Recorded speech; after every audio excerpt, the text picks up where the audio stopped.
بسم اللہ الرحمن الرحیم۔ شروع اللہ کے نام سے جو بڑا مہربان نہایت رحم والا ہے۔ لقد أنزلنا إليكم كتابا فيه ذكركم أفلا تعقلون۔ ہو گیا کملیاں اکھیاں نوں ایویں چھم چھم بارش لائی ہوئی ہے، کسے بے پرواہ دیاں نیناں نے کوئی وڈی مصیبت پائی ہوئی ہے، کسے بے پرواہ دیاں نیناں نے کوئی وڈی مصیبت پائی ہوئی ہے۔ وسدے کی جانن وقتانو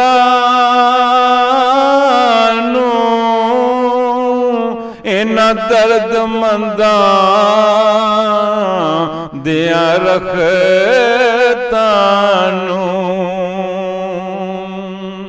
وسدے کی جانن وقتانو اینا درد منداں دیاں رختانو،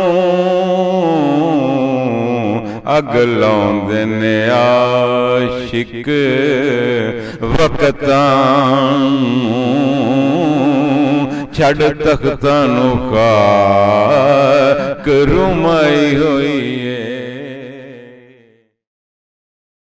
السلام علیکم ورحمۃ اللہ وبرکاتہ۔ میرے دوستان محترم، چونکہ محرم الحرام کا ماہ آ گیا اور عاشوراء کا دن تھا، اس لیے ہم نے اپنا موضوع تبدیل کر کے محرم کے متعلق بات کی۔ پہلے ہمارا جو بیان چل رہا تھا وہ اللہ اور بندے میں محبت کے متعلق تھا، اسی کے متعلق انشاءاللہ بات کریں گے۔ نحمدہ و نصلی علی رسولہ الکریم، اما بعد فاعوذ باللہ من الشیطان الرجیم، بسم اللہ الرحمن الرحیم۔ یا ایہا الذین آمنوا من یرتد منکم عن دینہ فسوف یأتی اللہ بقوم یحبوہم ویحبونہ۔ المائدہ میں اللہ پاک ارشاد فرماتے ہیں کہ اے ایمان والو، اے ایمان والو، تم میں سے جو شخص اپنی دین سے پھر جائے گا تو عنقریب اللہ ان کی جگہ ایسی قوم کو لائے گا جن سے وہ یعنی اللہ خود محبت کرتا ہوگا اور وہ اللہ سے محبت کرتے ہوں گے۔ تو دوستان محترم، ہم نے جو آخری پیرائے میں بات کی، حضور پاک صلی اللہ علیہ وسلم کی ذات پر اللہ نے اپنا رنگ چڑھا دیا۔ اب حضور صلی اللہ علیہ وسلم جب بات کرتے تو وہ کلام مصطفیٰ نہ ہوتا، وہ کلام نبی پاک صلی اللہ علیہ وسلم کا نہ ہوتا، بلکہ وہ کلام خدا کا ہوتا۔ اس لیے کہ قرآن نے کہا وَمَا يَنْطِقُ عَنِ الْهَوَىٰ إِنْ هُوَ إِلَّا وَحْيٌ يُوحَىٰ۔ اب اللہ پاک خود فرما رہے ہیں، میری اس بات کی تائید جو میں نے یہ بات کی ہے اس کی دلیل دے رہا ہوں قرآن سے۔ اللہ پاک کہتا ہے کہ یہ اپنی مرضی سے کچھ نہیں بولتے، ان کی زبان سے جو لفظ ادا ہوتا ہے وہ خدا کا کلام ہوتا ہے۔ اللہ اکبر۔ اب یہ میرا رب کہہ رہا ہے کہ میرا محبوب جب بولتا ہے وہ اپنی مرضی سے نہیں بولتا، وہ میری مرضی سے بولتا ہے، اور جو وہ بولتا ہے وہ میں بول رہا ہوتا ہوں۔ چونکہ اللہ تبارک و تعالیٰ نے آپ کے خلق بدل دیے۔ کیا ہوا؟ میں نے جو پہلا لفظ استعمال کیا کہ اللہ نے اخلاق کا رنگ چڑھا دیا، تو اللہ پاک نے آپ صلی اللہ علیہ وسلم کے خلق کو تبدیل کر دیا، بدل دیا۔ اس لیے جب پیارے آقا صلی اللہ علیہ وآلہ وسلم آپ نے کسی چیز کو پھینکا تو قرآن پاک نے کیا کہا؟ وَمَا رَمَيْتَ إِذْ رَمَيْتَ وَلَكِنَّ اللَّهَ رَمَى۔ کیوں کہا؟ جب اللہ کے محبوب صلی اللہ علیہ وآلہ وسلم مکہ کو چھوڑ رہے تھے اور کفار مکہ آپ کی جان کے دشمن تھے، انہوں نے پروگرام بنایا، میٹنگ کی، نعوذ باللہ کہ آج ہم ان کو نہیں چھوڑیں گے، ختم کر دیں گے۔ میرے پیارے آقا صلی اللہ علیہ وآلہ وسلم نے حضرت علی رضی اللہ تعالیٰ عنہ کو بلایا۔ اب بڑی مزیداری والی بات یہ ہے کہ اخلاق دیکھو کیسا ہے۔ وہ لوگ جو جان کے دشمن ہیں انہی کی امانتیں آپ صلی اللہ علیہ وسلم کے پاس ہیں۔ کیا ہے؟ امانتیں، کسی کا سونا ہے، کسی کا پیسہ ہے، کسی کی چاندی ہے، اور کافی تعداد میں ہے۔ تو آپ نے حضرت علی رضی اللہ تعالیٰ عنہ کو بلایا اور کہا کہ اے علی، صبح جب ہو جائے تو ان کی یہ امانتیں ان کو دے دینا۔ یہ ہے آپ کا اخلاق۔ اور آپ صلی اللہ علیہ وسلم وہاں سے چل دیے۔ اب رات کا پہر ہے، ادھر بھی قطار لگا کے کھڑے ہیں، ادھر بھی قطار لگا کر کھڑے ہیں۔ جب آپ وہاں سے روانہ ہوئے تو آپ نے پڑھا، اللہ کا نام لیا اور ایک مٹھی بھر خاک لے کر اس کو ایسے پھینک دیا۔ تو رب تعالیٰ نے کہا وَمَا رَمَيْتَ إِذْ رَمَيْتَ وَلَكِنَّ اللَّهَ رَمَى، کہ میرے محبوب یہ آپ نے نہیں پھینکی، آپ نے پھینکی نہیں، یہ میں نے پھینکی۔ اللہ پاک کہہ رہے کہ اے میرے محبوب یہ آپ نے پھینکی نہیں، یہ میں نے پھینکی۔ مطلب کہ آپ کا وہ عمل رب کہتا ہے کہ میں نے کیا ہے۔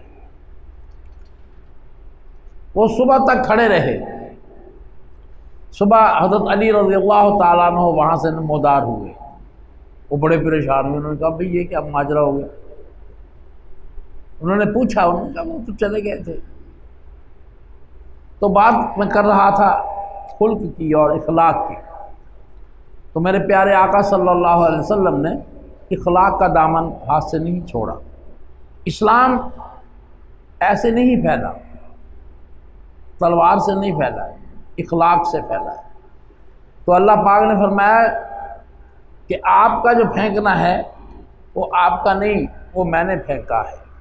اسی طرح جو لوگ، اب یہ دوسرا واقعہ ہے، اس کے متعلق حدیث پاک ہے، حضور پاک صلی اللہ علیہ وسلم کے دست اقدس پر بیعت کرتے ہیں۔ انہوں نے بیعت کی، بیعت رضوان بھی کہتے ہیں۔ سب لوگ عمرہ کے لیے آئے، کفار نہیں مانے، انہوں نے کہا ہم آپ کو عمرہ نہیں کرنے دیں گے۔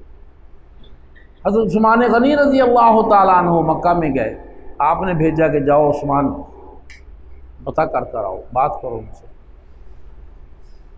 انہوں نے کہا اس سال تو نہیں کرنے دیں گے، اگلے سال کرنے دیں گے۔ آپ ناراض نہیں ہوئے، آپ نے کہا ٹھیک ہے۔ لیکن افواہ یہ پھیل گئی کہ حضرت عثمان غنی رضی اللہ تعالیٰ عنہ کو نعوذ باللہ من ذالک ختم کر دیا گیا ہے۔ تو آپ نے بیعت لی سب سے۔ تو اس کے متعلق یہ ہے کہ الذین یبایعونک انما یبایعون اللہ ید اللہ فوق ایدیہم، آپ کے ہاتھ میں ہاتھ دے کر بیعت جو کر رہے ہیں میرے حبیب، میرے پیارے مصطفیٰ، وہ آپ کے ہاتھ پر نہیں بلکہ خدا کے ہاتھ پر بیعت کر رہے ہیں۔ یہ کون کہہ رہا ہے؟ اللہ کہہ رہا ہے، اللہ کا کلام ہے یہ۔ تو اللہ تبارک و تعالیٰ نے چونکہ آپ کے خلق بدل دیے، آپ کا اخلاق بدل دیا، وہ اخلاق اللہ والا اخلاق تھا، اللہ کے خلق، اللہ کی صفات آپ کے اندر موجود تھی۔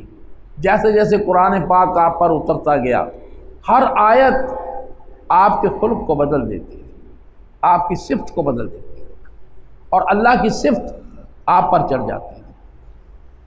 اسی طرح جو لوگ حضور صلی اللہ علیہ وسلم کی اطاعت کرتے ہیں، قرآن پاک کہتا ہے کہ اے میرے محبوب، یہ آپ کی اطاعت نہیں، یہ خدا کی اطاعت کرتے ہیں۔ وَمَن يُطِعِ الرَّسُولَ فَقَدْ أَطَاعَ اللَّهَ، یہ آپ کی نہیں، یہ میری اطاعت کرتے ہیں۔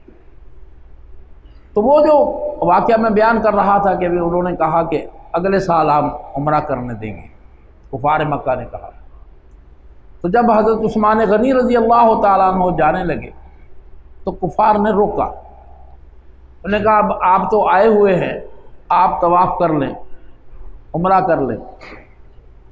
نہیں، ہمارے جیسا بیوقوف ہوتا تو شروع ہو جاتا۔ انہوں نے کہا نا، جب تک میرے محبوب نہیں آئیں گے اس وقت تک میں طواف نہیں کروں گا۔ یہ ہے محبت، اس کو محبت کہتے ہیں۔ تو میرے دوستو، حضور پاک صلی اللہ علیہ وسلم کی اتباع کرنے سے خدا کے محبوب کا درجہ حاصل ہوتا ہے۔ پیارے آقا صلی اللہ علیہ وسلم کی اتباع کرنے سے خدا صلی اللہ علیہ وسلم کے محبوب کا درجہ حاصل ہوتا ہے۔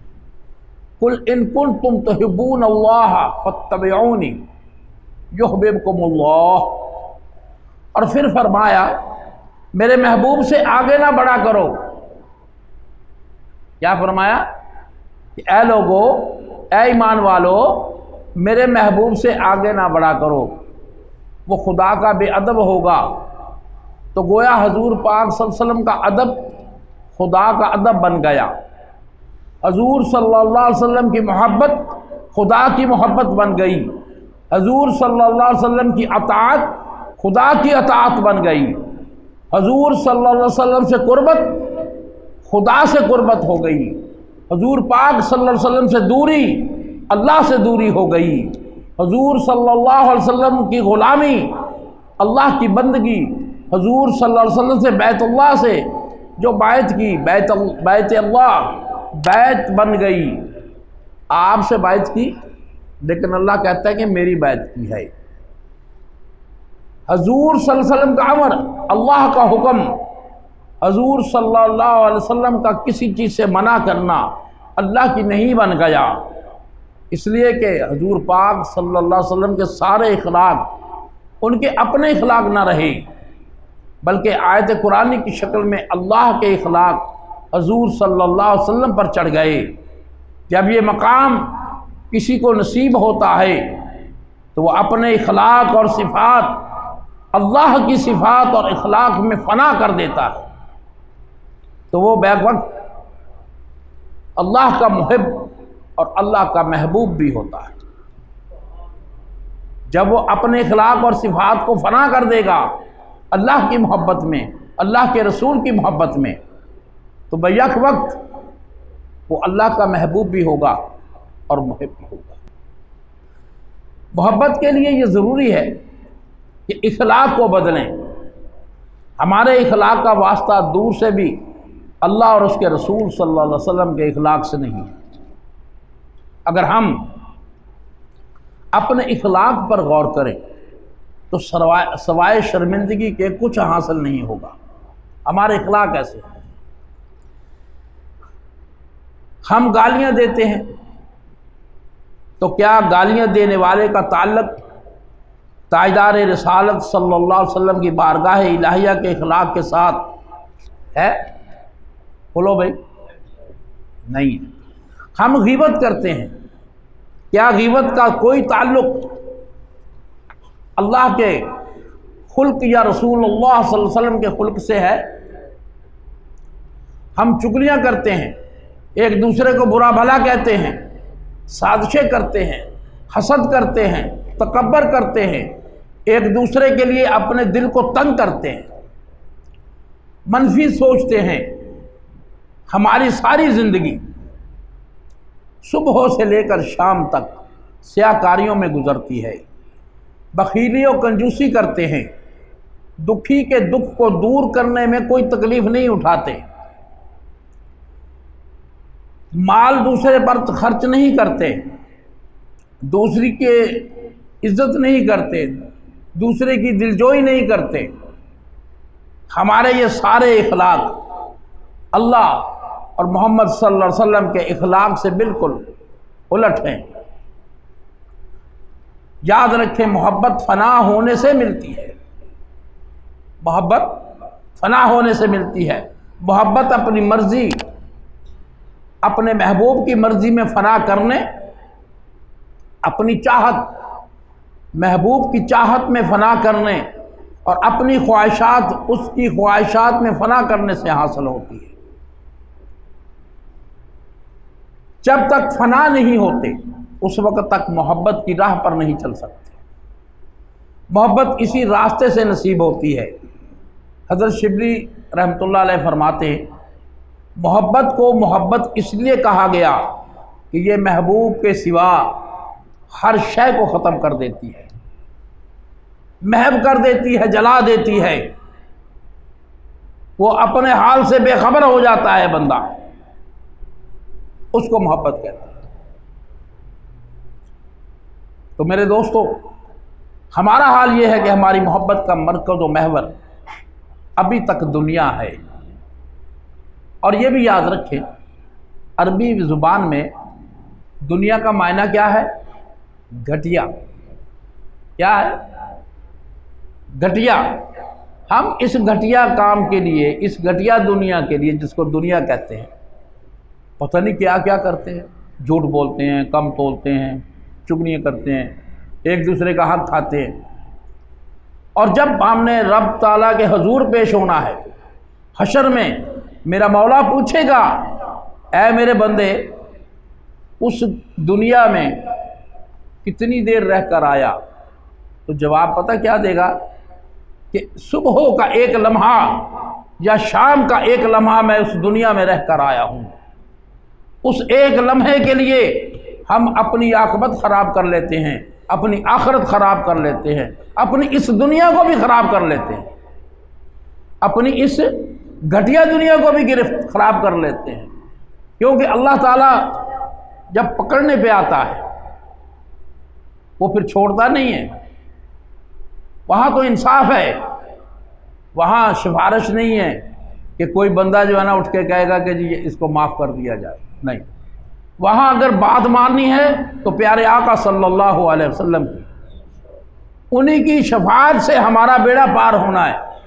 لیکن اس کا مطلب یہ نہیں کہ اعمال اچھے نہ کرو، اعمال اچھے کرو، 5 وقت نماز پڑھو، جو میرے آقا صلی اللہ علیہ وسلم نے فرما دیا بس اس کے اوپر عمل کرو، تو پھر ہمارا مقصد پورا ہو جائے گا، پھر ہمیں وہ محبت نصیب ہو جائے گی۔ تو میرے دوستو، انشاءاللہ اگلے جمعے اگر زندگی رہی تو پھر یہ بیان جاری رکھیں گے۔ وما علینا الا البلاغ۔